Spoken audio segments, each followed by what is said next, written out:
Do you believe in the multiverse theory? You know, the theory that states that beyond our universe lies another infinite number of parallel universes which contain an infinite number of possibilities. Obviously, no one has ever proven that it's true. Some say that it's untrue because we can't prove it scientifically. Others just don't care. But it is true. Very true. I know because I've seen some of the universes outside of ours. After my 16th birthday, I realized I could traverse different universes. How it would work is that I would sit down and slowly start to meditate. When my breathing is slow, I can feel my mind emptying itself of all current thoughts. I would open my eyes and find myself floating.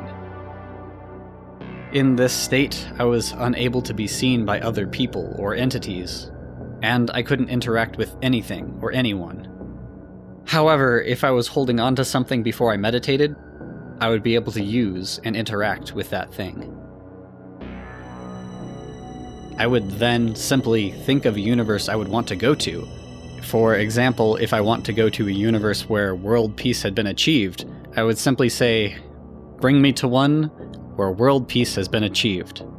Then, at that very moment, a blue gateway would appear. I say gateway with big quotation marks because it resembles a stereotypical portal more than anything. A blue, two-dimensional circle. I would then enter the portal, and then exit into the universe which I had thought of. Because of how this power works, I always end up in the same place where I entered the portal, albeit in an alternate universe. I am free to fly around and explore the new universe, completely without basic human needs or the need to obey laws of physics. Whenever I want to leave, I just say, "Bring me home," and a red portal would open, allowing me to go home. Once I'm back in my own universe, I'd just repeat the process which allowed me to start this, in order to be visible to people again, and be able to interact with things. Surprisingly, it was as easy to use back then as it is now. When I first got it, I didn't need to undergo any training or anything. It was like my entire body knew what to do with this power, and the steps to activate it just resonated within my psyche. Sounds like a wonderful power to you, doesn't it? You'd be horribly mistaken. Remember, when I said the multiverse theory states that there are an infinite amount of parallel universes out there? Scratch that. There are a huge number of universes out there, but certainly not unlimited. How do I know? Well, I certainly know what happens when you try to reach a universe that doesn't exist.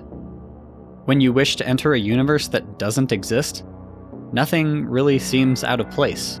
The same kind of portal appears, you fly in, etc.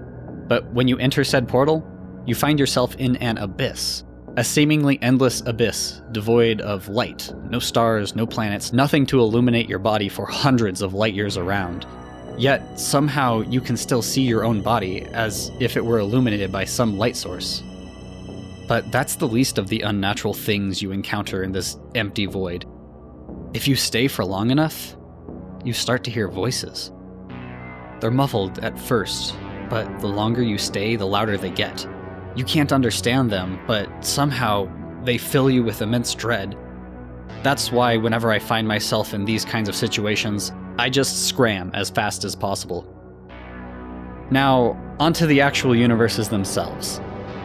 I can assure you that for every good universe out there, there are 100 others out there which are so fundamentally wrong to our human minds that any sane person would go crazy just trying to think about said universes.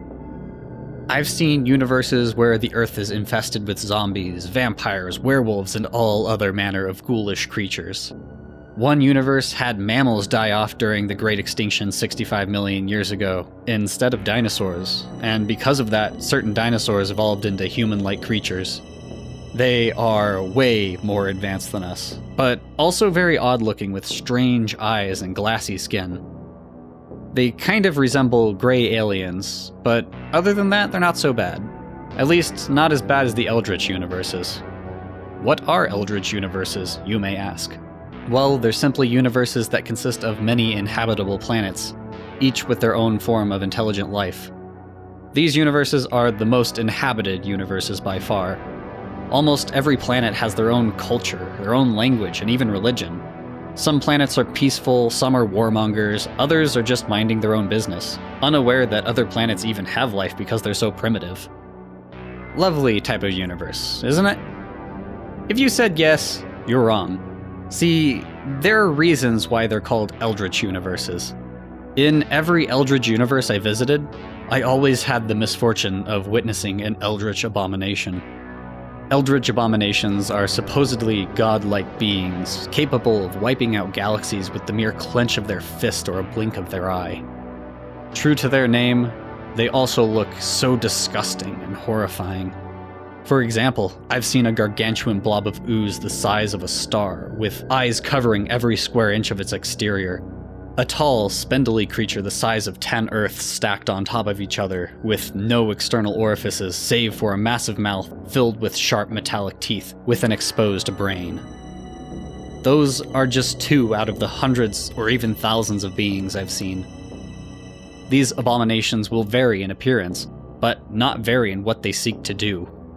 They will always be zipping around their respective universes trying to find planets with intelligent life. Once they've located such a planet, that's when they start the bloodshed. Depending upon which abomination you're talking about, they each have their own methods of spilling innocent blood. For instance, remember the goo monster? Well, it focuses all of its eyes on a planet and starts to emit ultrasonic waves with said eyes. I don't know how it does it, but I know damn well what happens to the inhabitants of that poor planet. The waves can turn any sapient being insane, and once they're off their rockers, they commit unspeakable acts while worshipping the Eldritch abomination. The time it takes for a civilization to go fully insane could take just 5 hours, or 3 months depending upon how advanced the civilization is. I've seen inhabitants eviscerate each other, mothers throwing babies off of tall places, people clawing their eyes out, and others would simply curl up into a ball and sob, only to be mauled by people around them. Usually, at this point, I gag and go home immediately, not wanting to see any more of the sickening scene playing before me. Sometimes I really wonder if what I have really is a gift. I mean, exploring from the comfort of your room sure is nifty, but is it really worth it? Is it worth witnessing all of the slaughter and carnage made by horrendous beings who couldn't give a damn about the lives of those they've condemned?